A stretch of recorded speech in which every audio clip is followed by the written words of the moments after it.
Hello, everybody, and welcome to the Ginger Show. I'm excited today to introduce you to Petra Clark. Hi, Petra. Hi. Welcome to the show. So today's show is going to be a little bit different. We're going to be talking about surviving trauma, and Petra is going to be, shedding some experience and some hope for everyone that has survived trauma in the past. So I wanted to bring her on because I think this is a really important subject. I have survived addiction. Petra survived trauma. So everyone, I think, has been through something. So I think this show can really benefit some people. So welcome to the show, Petra. Thank you. Thank you for having me. I'm so excited. So I want to tell people a little bit about you. So Petra is a business owner. She specializes in website design, development, graphic design.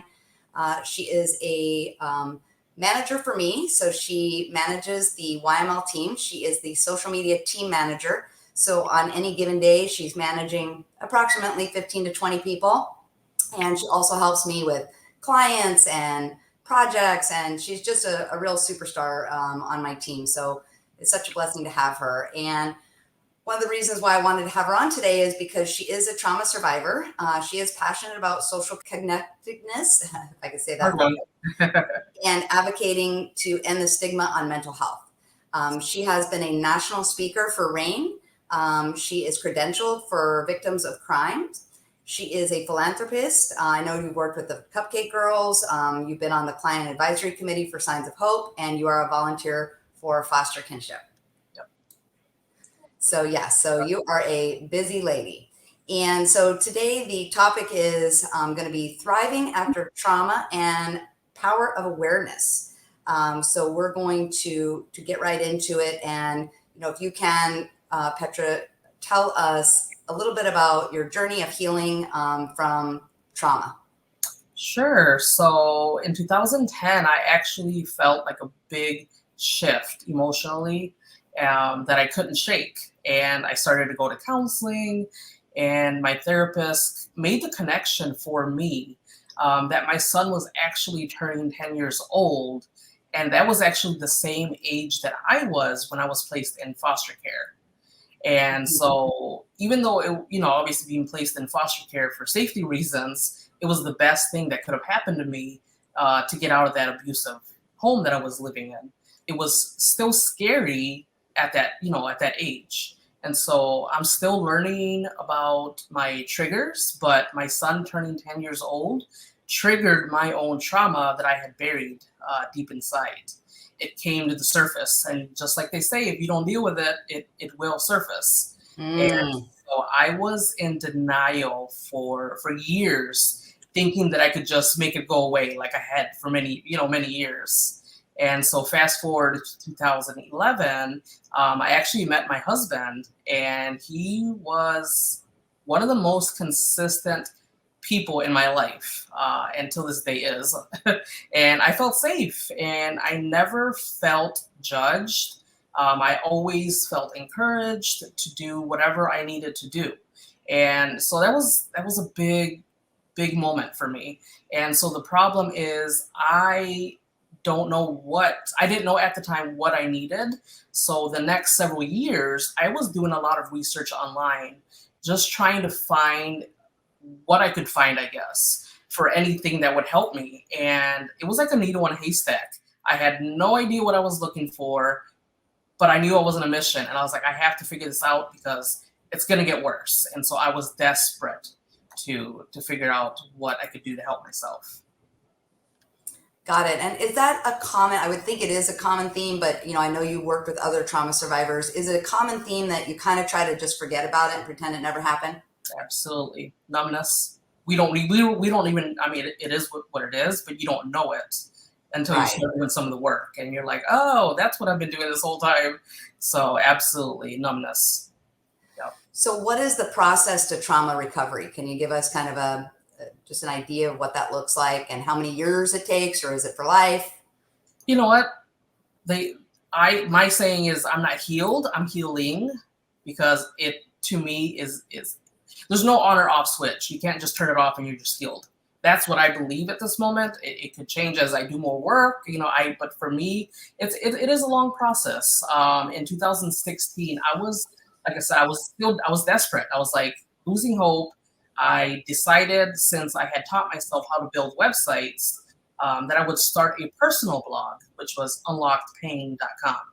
And that was just a way of getting the feelings out, because it was not comfortable to just come up to somebody, even friends, and be like, hey, do you want to talk about, the trauma that I went through? It just wasn't part of my vocabulary to be able to kind of express it. So I was drowning in shame, and that was my outlet. After a few years, I still felt stuck, because I was talking about the trauma, but on my blog, but I wasn't necessarily doing anything. But it was a stepping stone. So then I started to do a lot of research online, again, and eventually I actually found the Unique Foundation in Utah. They're now called Supriya, and it is actually a 4-day retreat for adult survivors of child sexual abuse. And it's free. It literally is free. You do not have to pay. You have to get there, but they take care of you the 4 days. They feed you. They have chefs. They just really, really care for you. They have educational programs while you're there. You get to meet other survivors. So going to the Haven retreat, I actually learned so much in just those 4 days. I also met other survivors, like I said, and that just fueled my purpose to find my voice and to continue the healing journey and speaking out, to end basically the stigma on mental health and living with it. So the other biggest aha moment for me was my doctor pointing out to me that I actually was struggling with seasonal affective disorder, which is a big thing. It's real, and I always knew that I struggled with the cold because I was living in the Midwest back then, and I was miserable all the time. And so I took the leap of faith and moved to beautiful Las Vegas, and it really helped me regulate my mental and emotional struggles that I was dealing with. And so that was part of my process. So, seasonal disorder, we know it's real. So, for somebody that's been through trauma or suffers from mental health issues, and I'm a big believer that everybody's going to suffer from a mental health crisis at one point in your life, or not. Yeah. Everyone's going to suffer at some point, Yep. and a mental health crisis. And so, I think mental health is no different than physical health. We all suffer from it in different ways. So, seasonal disorder, you were able to figure out that that was one of the issues for you. And then obviously it sounds like you've been going to ongoing therapy over the years as well. Is that correct? Yep. Ongoing therapy. I've also even did group therapy here locally. That was also really big help. And yeah. And trauma yoga, didn't you do some of that? Yes. Yep. Through Yoga Haven here in Las Vegas, they actually have trauma informed yoga. So it's not just the typical, go and stretch, which you do some of that, but it's connecting with your body. It's a different, it's different. It's purposeful. And so that really, really has helped me a lot too. So yeah. Very cool. Yep. And then you talk and mention to me on several occasions the power of awareness. So can you talk about how the power of awareness has helped you? Ooh, that one I'm still learning, but I understand it. And so the power of awareness is the most amazing gift that I have given myself. At the time, I didn't know what it was, but as I was doing the inner work and doing, being self-aware by doing like the inner child healing that I've done, educating myself, speaking out, made me just so self-aware. I'm aware when my emotions actually start to shift. And instead of, I'm able to process it, the feelings, and have less judgment on myself. That was a big one. That one took a lot of time because you judge yourself. You're like, here we go again, and all these toxic, negative, thoughts. So a lot of those days are actually easier, and it's not perfect, but it's a process that I've worked on. I put together, I put it into place that it works for me, whatever it is, that I have to do, whether it's taking a day off, a half a day off, listening. I have playlists that I put together. Like I've done a lot of stuff that I turn to help with that process of awareness. And when it doesn't work, I have other tools that I'm always adding, whether it's like speaking out. To me, that's a tool for me. It helps me release anything that's bottled up. So speaking out also helps. But I'm always looking to try different things because today this might work and tomorrow it may not. And then I have something else to try. So anything that's like healthy and like natural, I always am adding to my toolkit to see what I can do to help others too. So yeah. Got it. So getting in nature and doing things, to self-care, if you will. So my understanding of what you're saying about the power of awareness is that basically you're living in the moment. You try to stay in the moment so that you're actually able to really feel like, how am I emotionally feeling right now? Am I in a good place? Am I in a sad place? Am I in a negative space? Am I, whatever that feeling is at the moment, you're just keeping constant awareness of that. And then if you see that there's something that needs to be addressed, you immediately address it instead of ignoring it and then just kind of moving on and suppressing that feeling. Is that Yes. a good understanding of what you're explaining? Yep. That, and also here's another little aha that I've had. It's okay to have feelings. It's okay to be emotional. It's part of the human experience. So, for me, it's easy for me now to say, stop fighting it, because that's what I was doing. I was fighting it. I'm like, here we go again. I'm crying. I'm emotional. I'm emotional today. And it's like, it's okay. It's okay to release that, whatever it is. It's being released when you just cry it out or talk it out or dance it out, whatever it may be. Like, it's part of the human experience. So when you get to that point, you don't fight as much. You're just like, okay, it's just one of those days, so absolutely. I remember my first year of sobriety and I would cry every day, and it wasn't even like over anything big. It would be over like little silly things and so I asked my therapist, I'm like, I'm crying every day. And I'm not a crier. I was brought up by a military dad and, very strict family. And, you don't cry about things in my household, unless you're actually physically hurt. Right. And you don't cry over emotional stuff. And so I was very uncomfortable with that. And so I went to my therapist and she's like, oh yeah, that's totally normal. I was like, oh really? Okay. She goes, keep crying, keep crying. Yep. You'll be fine. And I was like, Yep. okay. And then I had, like you said, I had to get comfortable with having feelings because I had always suppressed my feelings with drinking and drugging and whatever else I could find, shopping or whatever, to get rid of those feelings. So you're right about what you shared earlier, that you can't avoid them. You can't forget them, you can't avoid them, and you really have to face them. And sometimes it is painful, but I love what Lady Gaga always says, which is, it's okay to not be okay.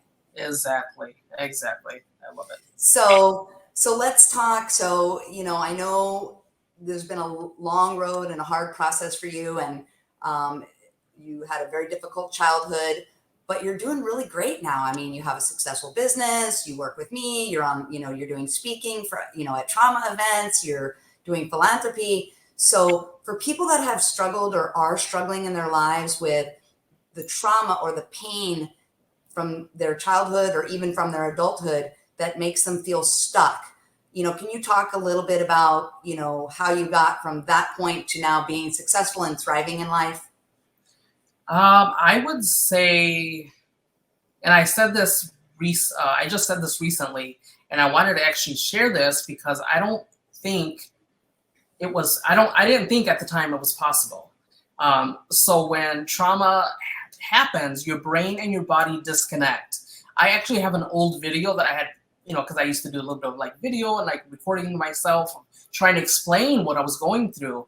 And so I have a video where I was trying to say like my brain and my body don't match. And I just didn't understand what that was. And so that's why a lot of times the brain is telling you logical, right? And your emotions are telling you the opposites. So it's a hard battle to deal with. Numbness and disconnection is what it is. So today, sitting here, I can tell you that my brain and my body are actually starting to sync. So they don't fight as much. And so, thriving after trauma for me looks like just being present and not trying to like ignore it and hide it. And, it doesn't work. So you have to just be present, be aware, surround yourself with the right community and the right people. It takes work, just like anything in life takes work. You can't expect for people to just show up in your life and to be a support if you don't put yourself out there and do the work and just show up genuinely. So thriving after trauma is my work, is my personal, it's my self-care, it's my community. It's literally it's everything combined, um, where I have to live that way so that it all aligns, and it helps me kind of stay balanced. So I don't know if I'll ever heal, but that's okay. I'm okay with being on a healing journey. It's almost like a gift forever. Like I'm always going to be on this healing journey. I'm always going to be finding myself different gifts and different nuggets that work for me, and learning from others, event survivors, and people with education. So it's like a gift. I look at it as a gift, even though the hard times were lessons. Now it's a gift, and so that means for the rest of my life, I know that I deserve it, and I just continue, to kind of stay on that path. So yeah. I love that. Yeah. Can you share just a touch on, because I know this happens in addiction and in trauma recovery, where people are overwhelmed by the shame, by the depression, by the feelings, by all of this, and they're like, I can't work, I can't function, I can't. How do they get past that?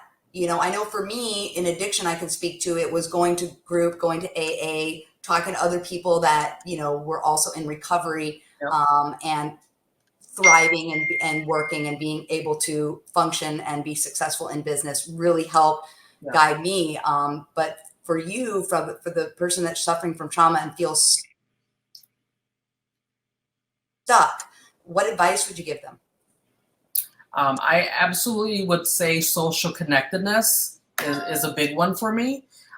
Really having friends, having acquaintances, your work. Like for me, aligning my work with what I love, what I'm really true. I'm a very creative person, and it took a lot of dealing with imposter syndrome and thinking I had to have an education, and so really just diving deep into understanding I'm a creative person, and whatever that looks like for me, like aligning my work has been one of the biggest ones as well, because I was stuck in customer service. And I know I told you, Ginger, at the beginning, I'm like, I am so desperate to get out of it. And I jumped in 2 feet. Like I just took a chance on myself. And it has been the most amazing journey, to align my entire world like around positive people, whether it's work, personal, and all. It's required for me, because if I have my work not toxic and my household is healthy, I'm never going to have a good balance. So jumping in with two, like I said, I moved all the way from the Midwest to Las Vegas, taking a chance. I took the chance on starting a blog. I just, giving yourself a chance, because a lot of times you want other people to give you a chance, and that does come, over time, but you have to give yourself a chance first. And I feel like everything attracts after that, because you, Ginger, were actually you gave me a chance, and I just, ran with it. And so, yeah. I remember you telling me when we met that, you were self-trained in graphic design and web design, and you were a little uncomfortable that you hadn't gone into formal, college education training for that sort of stuff. And I remember telling you that, the people that, in my experience in 10 years of working in this industry, the best people are self-trained. The best graphic designers that I've come across and website designers are self-trained. And sometimes the people that looked really good on paper were not that great. And, then you started working with me, and, that's why now you're managing the team, because, you're the best graphic designer we have on the team. You're an amazing website designer. And yeah, so, I like that, believing in yourself, giving yourself a chance, and just like you said, finding a circle of people that support you and that love you, and, having that positive environment, whatever that means for you. Yep. If you have to move, whatever, just basically what you're saying is just do whatever you have to do for yourself and give yourself a chance. Is that what I'm hearing?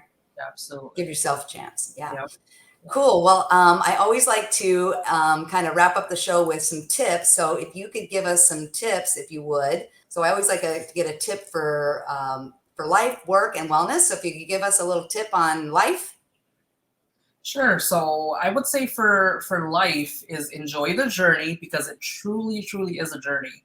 and learn to be still a lot. I still struggle with this one because my brain is, like I said, I'm creative, so I'm always like, oh, what can I do next? But people who deal with trauma usually have a racing mind, and so Ah, being still is really healing. That means just going and sitting in the park by yourself, get out of the house, whatever that may look like. Be still. great. I love that. Okay, you got one for work? I would say align your work and passion that fuels your purpose. So, like I do graphic designs, and it aligns with like working with nonprofits. That's like my purpose, and passion.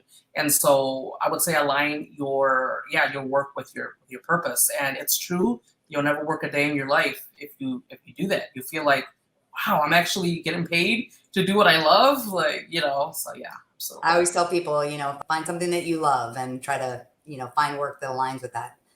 And then how about for wellness? For wellness, I would say prioritizing wellness allows us lead a balanced life. So fulfilling lives and cultivating a positive impact on ourselves, but then also around people around us, because our energy is also very big and powerful. So having a good balance so that when it's spread out to other people, it really um, it's a healthy balance. So yeah. Awesome. Yeah. Well, thank you so much for taking the time to meet with us today and share your experience. I know, because I can speak to this from addiction, there's a lot of people out there suffering from trauma. And I want you to know you are not alone.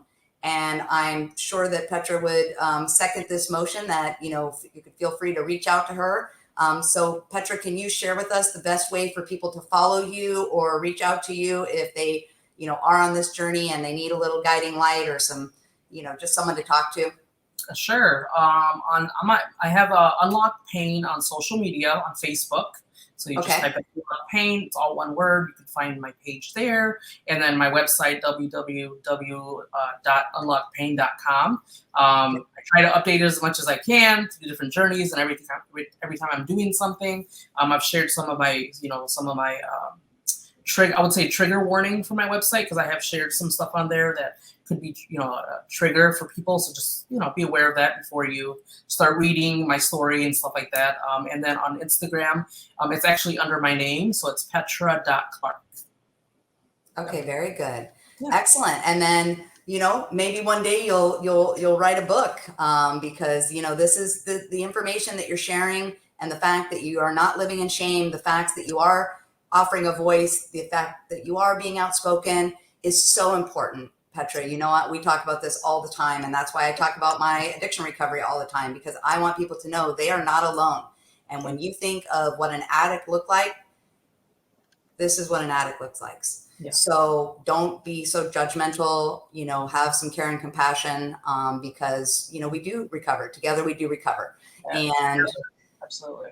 and so I'm so grateful. Thank you for being on the show today, and, loved having you. And again, if you need any help, feel free to reach out to either one of us. And we are here to help anyone that's been through addiction or trauma.